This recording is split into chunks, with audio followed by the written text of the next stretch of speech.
श्री कृष्ण गोविंद हरे मुरारी हे नाथ नारायण वासुदेवा हे नाथ नारायण वासुदेवा हे नाथ नारायण वासुदेवा श्री कृष्ण गोविंद हरे मुरारी हे नाथ नारायण वासुदेवा। बोलो भगवान की जय। बिहारी लाल की जय। कार्तिक मास प्रारंभम करे से हरि ओम नारायण नमस्कृत्य नरं चैव नरोत्तमं देवैः ततो मुदीरयेत्।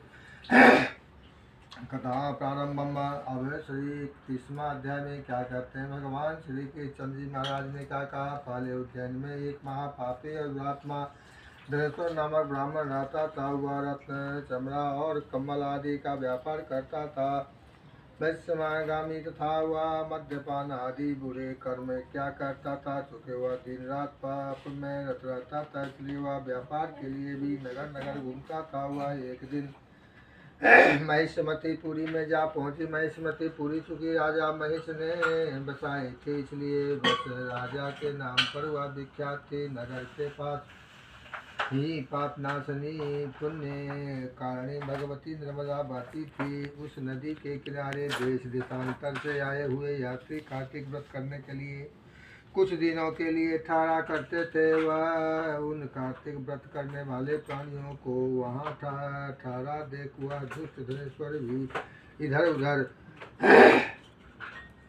व्यापार करता हुआ 1 मास के लिए वहाँ ठहर गया। अपने माल को बेचता हुआ वह नर्मदा नदी के तट पर घूमता हुआ ब्राह्मणों को दे पूजा में अक्सर लगा हुआ। वह देखता कि कोई तो पुराण पढ़ रहा है, कोई सुन रहा है, कोई भागवत कीर्तन कर रहा है, कोई भजन सुन रहा है, कोई ध्यान से लीन है और कोई तुलसी का माला धारण किए हुए है। बस इसी तरह वह भगवत भक्तों को बीच में रहा और वह वैष्णवों को दर्शन करता रहा, उसने स्पर्श करता रहा, उसने वार्तालाप करता रहा और भगवान विष्णु के नाम स्मरण के पुण्य का अर्जित करता रहा।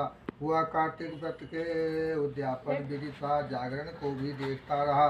उससे पूर्णिमा को देखा कि व्रती ब्राह्मणों द्वारा गौओं को भोजन करवा रहे हैं और उनको दक्षिणा आदि दे रहे हैं।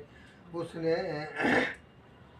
नित्य प्रति भगवान शंकर को प्रसन्नता के लिए होती दीप माला भी देखी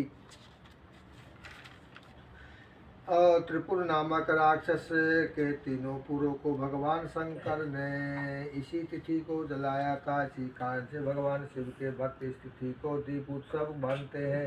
जो मनुष्य मुझ में और भगवान शंकर में अंतर मानता है, उसकी संपूर्ण क्रिया निष्फल हो जाती है।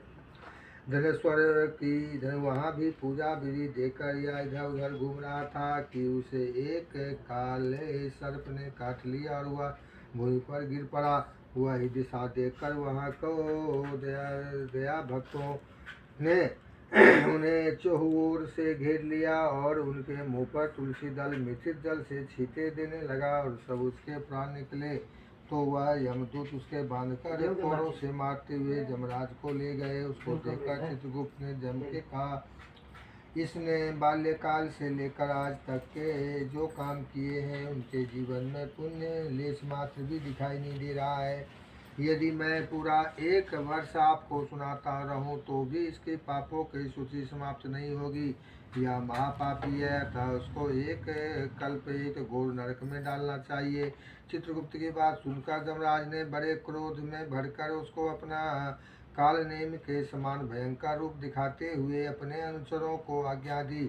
उसने कहा, हे प्रेत सेनापतियों, इस दुष्ट मूर्ति को मुद्गरों से मारते हुए कुंभीपाक नरक में फेंक दो। भगवान श्री कृष्णचंद्र जी महाराज ने कहा।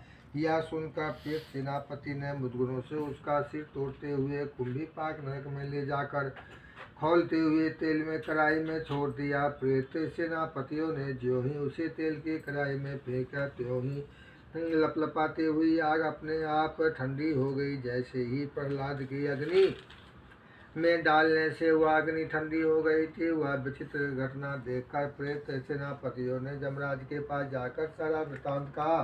जमराज भी सारा हाल सुनकर आश्चर्यचकित हो गए और धनेश्वर को अपने पास बुलवा कर स्थिति को विचार करने लगे। इसी प्रकार नारायण नारायण का कीर्तन करते हुए देवर्षि नारद भी वहां पहुँचे और जमराज से कहने लगे, हे अरुनंदन, जमराज या ब्राह्मण नरक में डाले जाने के योग्य नहीं है, क्योंकि इसने अंत समय में कुछ शुभ कर्म किए हैं जो कि नरक यातना को नष्ट करने वाले हैं। जो लोग भगवत भक्तों को दर्शन करते हैं, उनको वार्तालाप करते हैं, उनको स्पर्श करते हैं, चाहे उन्होंने कोई पुण्य कर्म न किया हो, सहज स्वर्ग के अधिकारी हो जाते हैं। अतः धनेश्वर भी पुण्यात्माओं के संग में स्पर्श से स्वर्ग का अधिकारी हो गया है। अतः यह पुण्यात्मा है, इसे यक्ष जोनि दो और दे, केवल इसे पाप भोग काल करने का नरक दिखा दो। भगवान श्री कृष्ण जी महाराज ने कहा, जब देवर्षि नारद जी ऐसा कहकर चले गए तो धनेश्वर का पुण्यात्मा समझते हुए जमराज ने दूतों को उसे नरक दिखाने के लिए आज्ञा दी। बोलो विष्णु भगवान की जय।